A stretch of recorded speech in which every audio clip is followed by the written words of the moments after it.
I mean, the hardest thing for me, Huck, has just been work from home. I mean, what a ridiculous concept for someone who left school when they were 15 to cook and make people happy. You know, it's the most foreign concept in the world. People that say they love it, oh, good on them. If you can put yourself through this and enjoy it, then I have amazing respect for you. I can't. I need to be around humans. And then you want to be cooking and stuff, right? This is the Deep in the Weeds podcast. I'm Anthony Huckstep. Australia has a unique connection with Thailand. It's a place many Australians love to explore while travelling, and it's a cuisine that has helped shape the modern culinary landscape of Australia, particularly in Sydney, where Newtown's King Street had more Thai restaurants on a single strip than any other place on earth apart from Bangkok. Why is that connection so strong? Daniel Masters is the executive chef of the Standard Hotel in Bangkok. Daniel, how are you going? Yeah, g'day, mate. Very well, you? Good. What's it like in Thailand at the moment? Mate, it's not great, but to be fair, we feel like there's a proper light at the end of the tunnel finally. We've been in the proper hard lockdown Sydney, Melbourne, Canberra yourself.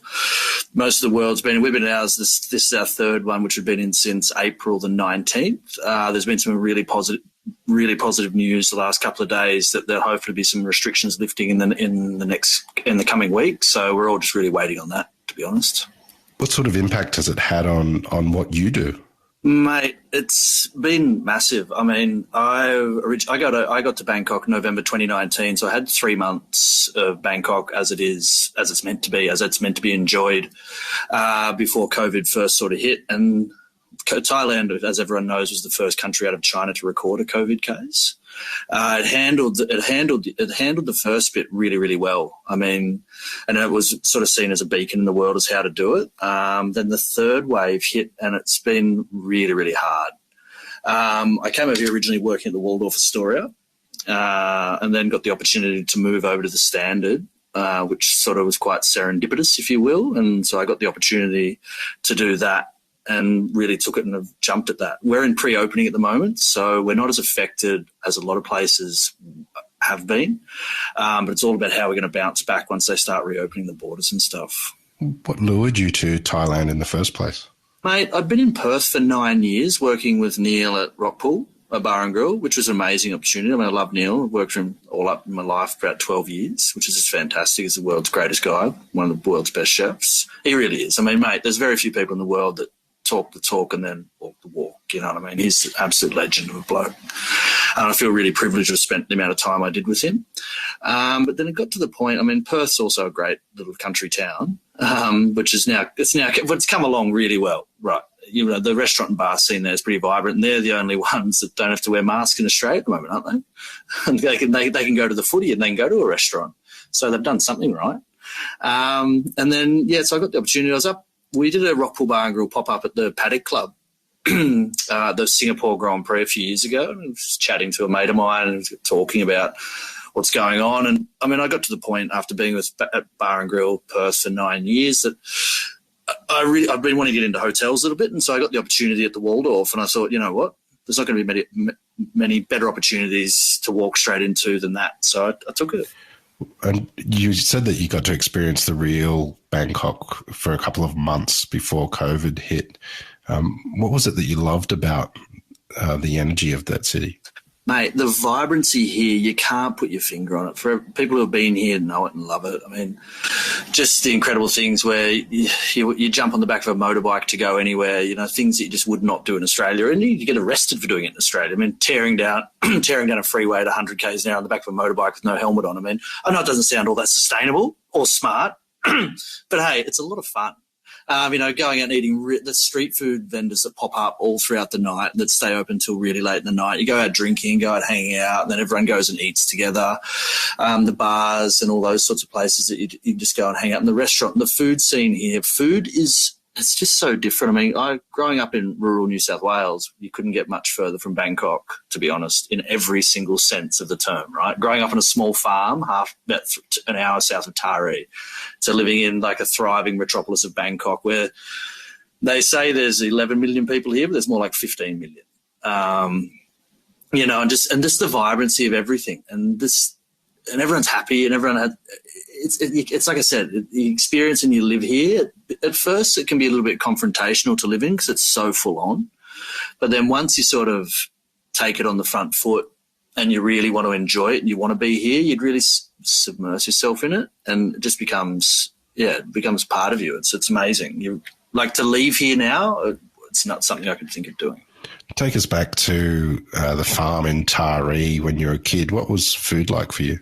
I've got the world's greatest mother, but she was the world's worst cook. Mate, I was meat and 2 veg 7 nights a week, and then my parents split up when I was about 9 or 10, which was what it was. Then Dad moved down to a place called Pacific Palms, and Mum moved to a place called Diamond Beach, and then I was still at school.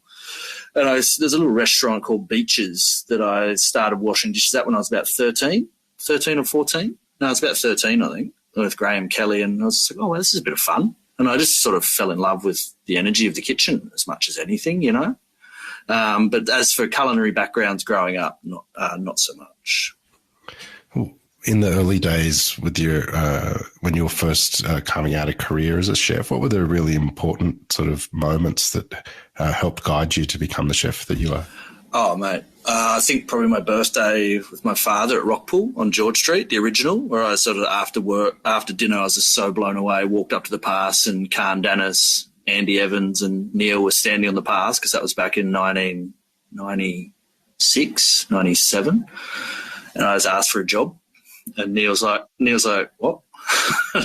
Maybe it's 98. I can't remember with the year, but yeah. So then he said, "Oh, come back tomorrow." And that's how. So that's when I first started working with Neil back in those days. And then the years I spent at Bank were really interesting. Seeing that was all those guys that went on to really sort of forge out the early noughties of Sydney cuisine. And there's some really talented cooks. I mean, Justin North, Matthew Camp, all those guys. You know, Daryl, Fat Colin Fasnich, for Christ's sake. You know, these guys really, these what legends they all were. What they did to the dining scene in the early noughties in Sydney. I mean, and then that was a sort of really different environment to be in. Yeah, I mean, but just working for those guys and chatting and hearing all those stories about Europe and all that sort of thing. So it's like, and then I went off did my 2-year stint in London and worked at Le Gavroche for a while, which was really, really interesting. Lot of fun doing that. Then I was, it's really it, I guess. And then, I mean, to the pinnacle of where I worked, and the most fortunate thing I've ever done was the opportunity to work at the French Laundry with Thomas. Like that was just absolute kitchen utopia, incredible. TK is just such a legend of a human. I mean, not even a chef, he's just a legend of a human.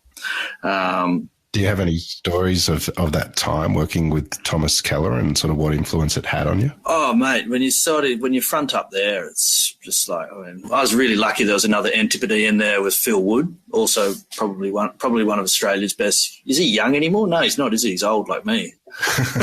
But absolutely, I mean, Phil did really well there. So, I mean, walking into that kitchen, seeing how much Phil was crushing it, was really like, oh, shit, you've got to really try really hard. And then the proudest moment of my career was winning the Core Award at the French Laundry, which is something that I hold very dear to my heart. You know, I don't think any other Australians had won it.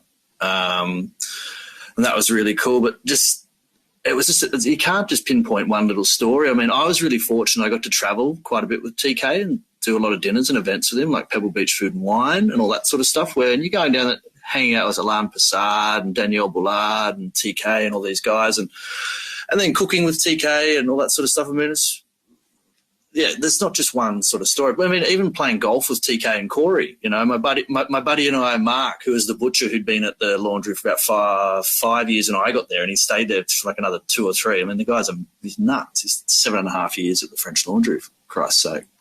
And like, so we came up with the idea of having the French Laundry Cup that Mark and I went against TK and Corey, and of course Corey stands on the first tee and says, "You have to give us a shot a hole." And we're like, "What? No." And funnily enough, TK and Corey won by like 3 shots. Yeah, really weird, right? But the cooking stuff, I mean, you know, just those really amazing times when you're just standing there, you're working really hard, and you're pushing as hard as you can, and TK would just walk in. open up your drawers or just starts tasting your butter sauces and start having a chat with you during service when Corey's on the pass, expecting you not to be having a chat with TK, to put it really mildly. You mentioned that you walked into Rockpool and asked for a job, and your career with Neil Perry was almost a decade. Tell us about that time. It started in Sydney. What was it like when you first started working in that kitchen? Well, so I originally started at Bistro Mars, which is one of Neil's first restaurants, or I don't know, over in Rushcutters Bay at what was that? I can't remember what the hotel was called. It's changed names a few times. That's where I started with Neil for a year or so there.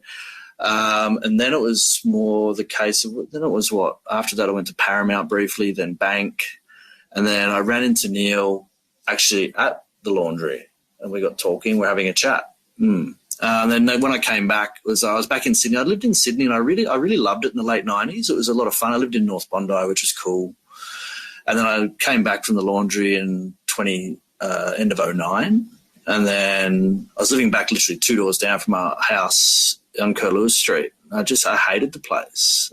I just hated Sydney. It was horrible. But I came back to it. I mean, the work was fun. I mean, Phil came back earlier than me, and he took over from Mike McInerney at Rockpool.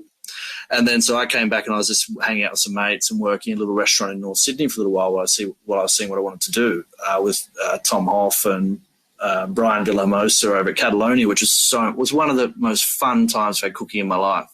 We had Chonzi, who used to call him. He was awesome. Like, he was really with his flavour. It was just the two of us cooking for a 120-seat restaurant, really. It was loads of fun.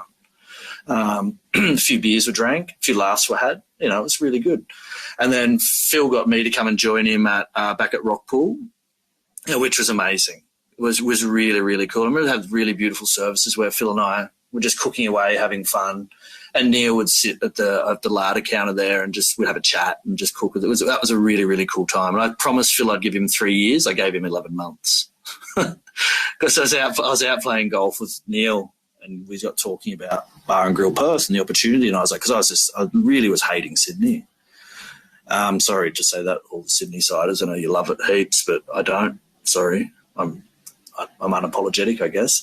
But then I got the opportunity to go to Perth to open up the Bar and Grill, and that was amazing. What was it like pulling that restaurant together, bringing that to Perth? The dining landscape there has evolved quite a lot over the last decade, but what was it like being part of that sort of beginning of that evolution? Oh, mate, it was awesome. I mean, getting to go over there and be with Neil, right on the coattails, if you will, not if you will, that's what happened. It's Neil. Then I was just there along for the ride, making sure we didn't stuff it up too much. But no, it was really good that we were really warmly embraced in Perth by most people. Of course, there's your tall poppy people that sort of tried to bring us down and all that sort of thing and saying, why this, why that? It's like, well, mate, because it's Neil Perry. You're not Neil Perry. So just if you want to be Neil Perry, work like he does and do what he's done, and then you might have the chance, right? But until then, just let us open our restaurant. There was a little bit of that, but mostly we were so warmly embraced. We were literally, the first night we opened the doors, we had 400 and something people. And it stayed a really busy restaurant for a really long time. Neil is renowned for the connection he has with producers and doing not too much to it before it lands on the plate. What's some of the connections that you made in WA with producers that were really important with what you were doing at Rockpool?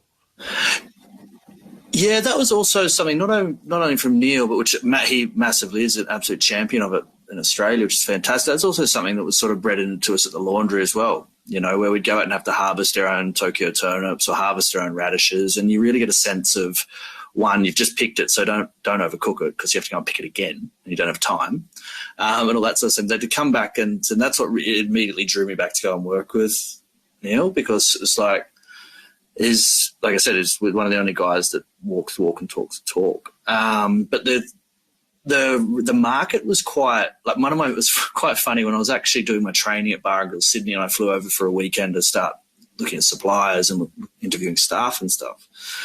I had a first meeting with a couple of fish purveyors whose name was at this stage, and they said, yeah, mate, you'll be able to get a lug of barramundi and we'll be able to fly in some salmon. And I was like, well, I said, that could be a problem because Neil and I Neil especially hates barramundi and salmon. He doesn't, I don't know if I could say that, but neither of us are big fans of barramundi or salmon in that sort of sense. And they're like, oh, that's all you can get. And I was like, mate, there's how many thousands of kilometres of coastline is there here? Is there no one fishing for anything else? I've heard about jewfish. I've heard about all this other stuff. Oh, yeah, all right. I suppose we could look at that. Well, that'd be nice if you didn't mind. But then, to be honest, I mean, there's a couple of guys there that once I started hunting around a bit more and wasn't seen as such an outsider, there's a young bloke called Matthew Beagley who was running a fish shop called Partridges, who I met through a friend of mine from London, actually. It was her father that used to know Maddie. And so I started, the one thing that drew me immediately, the first fish meeting I had was in a boardroom in this little office off South Terrace in Fremantle. The first time I met Maddie, he was dry filleting fish in his shop in Claremont. And he's like, yeah, he's a larger-than-life character. Not sure what he's up to these days, but he was amazing back then. And then he's just like, it was really quite cool because he just purchased the business, mortgaged himself up to the absolute hilt.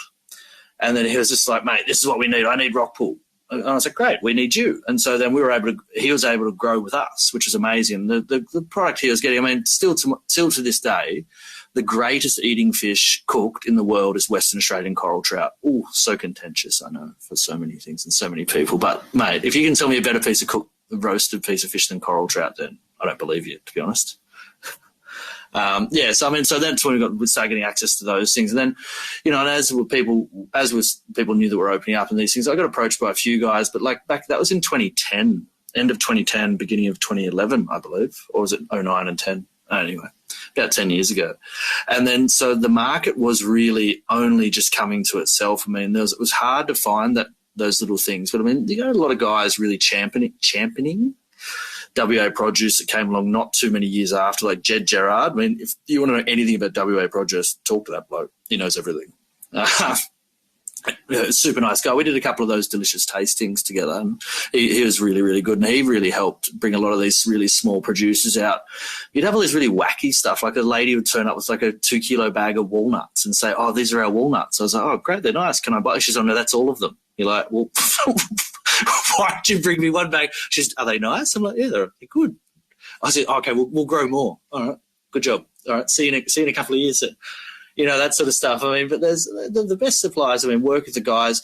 There's already guys doing some really good regenerative stuff down south as well, like Blue Ridge Marron. They started realising that they didn't have enough oxygen in their dam, so then they started doing a really nice trout and all that sort of thing. And then there's some really amazing, when we first went over there, the beef suppliers was hard. I mean, as you well know, WA's arid. Australia's arid, but WA is particularly arid. And so there's a problem where we're trying to get this local beef, and the problem was we were forced to buy all these two-tooth animals. And it's just like, mate, they don't have any flavour. And it's like, yeah, well, we can't afford to feed them. It's like, well, it's not. If we can bring ox from Tasmania at the same price or cheaper than you're selling as two-tooth, it's like, well, I'm not going to buy you two-tooth. I'm really sorry, but then that was in the first couple of years. Then some guys really came along with doing some amazing, like some of the best grass-fed beef coming from Blackwood Valley. They were doing some amazing things. And then these had all these guys growing like really beautiful vegetables. They had a little I don't want to say it wrong, but they're probably not going to listen. I think they were a German family, really lovely, and they were out in the Perth Hills in Bickley, and they grew some of the finest, sweetest white asparagus I've ever had. But not like the big, thick German stuff. But this stuff they were growing was just incredible. But they would produce 14 kilos a season. I used to buy it all. We just said, what do you got this week? Peter, what do you got? What do you got? We're literally selling out at 7:30 every night. And he's like, oh, Dan, you have to relax. I'm like, well, sure, I'll relax, but but it sort of grew and it evolved all the time, right? And then we, of course, had the management truffles, which, from what I see on Instagram, what everyone's posting these days, David Coomer's doing really well. I haven't tasted any of his stuff, but I mean, Al Blakers used to be the man, and he was madder than a cut snake. He was awesome. Then we had a couple of other companies coming along, but then, to be honest, 2014, 2015, truffles in WA really hit the skids. This is probably the most polite way to say it. It was around then, 2014, 2015. Yeah, it wasn't great. As I say, oh well, that's the way it is. But there's so many other really cool little things going on there now. So it's like, This episode is proudly supported by Montague, handpicked for you. The things that we're really looking for in plums, first of all, they've got to be sweet. We're really looking for a full flavour explosion in our plums. Red flesh is critically important to us, higher in antioxidants, so all that good stuff. And then we're also looking at a slightly firmer texture, so there's almost a little crunch. That's the real driver for us. For more information, go to montague.com.au. Well, what's it like where you are now with access to quality produce? Do you have to strike a balance between local and bringing in produce? Mate, like I said, when I first came over here to Waldorf at Bull and Bear, it was basically the whole menu was all the produce is being imported. And then they couldn't understand why they were running like a 54% food cost. So it's pretty easy, mate, when you're flying in cos lettuce, and you're paying 1,200 baht a kilo for cos lettuce, you can probably find that locally, and you can. I mean, the thing about Thailand is it's the most amazing country in the world to start with, and then it's like the different climates it covers and the different soils it has and the farming that happens here, the vegetables you have access to are just amazing. I mean, if you actually look for things here, like really look and all that sort of stuff, there's incredible stuff to be found here. So, I mean, we got it down. I started using as much local stuff as you can. It is a bit hard with the seafood, though, obviously. But I'm saying that the river prawns, Ayutthaya river prawns, are incredible. There's also some good tiger prawns coming from out towards Pattaya, and the squid, which is weird, it's warm, obviously warm water because we're so close to the equator. The squid from Pattaya is absolutely amazing. And and when you talk about sustainable fishing and this and that, it's guys catching it with hand lines, you know what I mean, on little boats that go out and catch a few kilos a night and bring that back into market and sell it. So, I mean, there is all that sort of stuff going on. When it comes to beef and those sorts of things, it's a different kind of animal because they're all working animals. So that might be a little while off yet. But when it comes to fruit and vegetables and fruit in Thailand, you can't even compare it to anywhere else in the world. It's the best. It's just incredible, right? Is there any fruit that's stood out for you while you've been there that you've utilised and got to know well that you can tell us about? Mate, favourite things to eat, like it's one of the coolest things to do when you're just like on the small soys around my house. You'll hear like this loudspeaker go off and there'll be a guy driving a Hilux with like half a ton of mangosteens in the back of his tray, right? And you go down there, you can buy a kilo of mangosteens for about 45 baht, which is at the moment about $1.80. You can buy a mangosteen in Australia will cost you how much? I love mangosteens, are incredible. The mango seasons when they're on is incredible. I mean, but one of my favourite fruits over here is just really standard is like the chompu, which is like the rose apple, and this just super simple. I mean, and passion fruits here are just amazing. I mean, there's so many. There's just so many different things. Papaya. I mean, amazing thing. Another amazing thing is that with all the still street food vendors, there's these guys that just stand there and cut fruit all day, right? And you can buy like the most amazing papaya ever eaten in your life for 80 cents, like a half a papaya. Pineapples are incredible. So it's all just really good. I know that you're building to open at the Standard Hotel. That sort of influence and immersing yourself in the food culture and food of Thailand, is that affecting the way you cook and the way you match ingredients? Probably less so. I mean, fusion and that style has never been something that I've really been massively into. We'll have Thai things on the menu, but they'll be straight Thai, and then we'll have Western things that'll be straight Western. It's not really, and that's not really a standard brand kind of things to mix things up like that. If we're going to do it, we want it to be as good as it can be, just as it is. The standard brand itself is really, really interesting. It's a really small, not really small. We're smallish. I mean, there's 6 hotels in the States. There's one in the Maldives. There's one in London, and they're all about bespoke experiences and really different sort of hospitality, and that will be represented a little bit in our culinary offerings as much as you sort of can. I mean, not that anyone's really doing anything new with food anymore.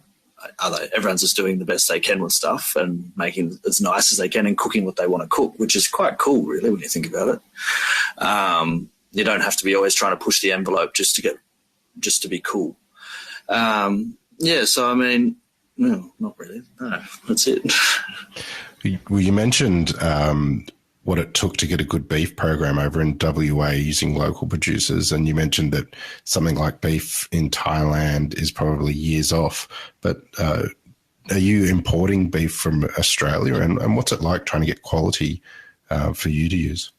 Yeah, mate, before pre-COVID, when I first got here, it was no problem at all. There was as many flights as you want per week, and it was all coming up. You order it, and then it can come up in the next 72 hours. Once Australia did what they did with the borders and everything, that's what they chose. They thought they had to do, which, they did what they did.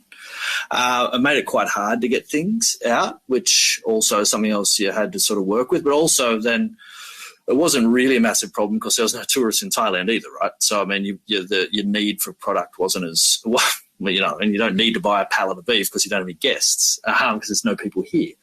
But, yeah, so when it comes to the standard, we'll be driving like probably a 90% Australian beef program. I did work with some American beef at Waldorf, which wasn't great, to be honest. It was okay, but nothing compared to Blackmores or Rangers or these other sort of guys. And really exciting. I had a chat to the legend that is Corey Costello yesterday about getting in touch with Copper Tree Farms about using some of their stuff. So that could be really exciting.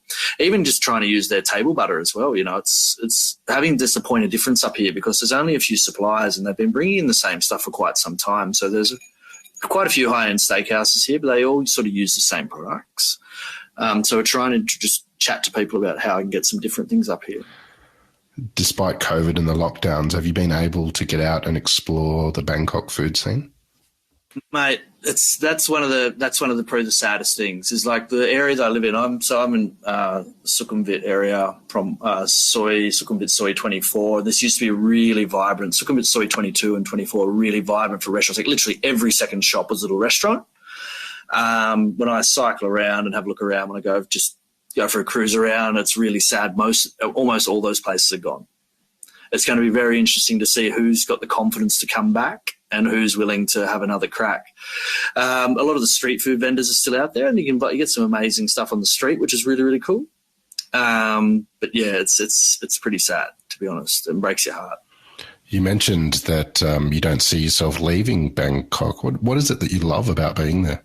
Mate, it's just home. It's just become a real part. Like I was saying before, it's just one of those places where you either live here to visit. I think to visit is what it is, but to live here, you either just fall in love with the place and just have the best time of your life, and it's incredible, or you don't.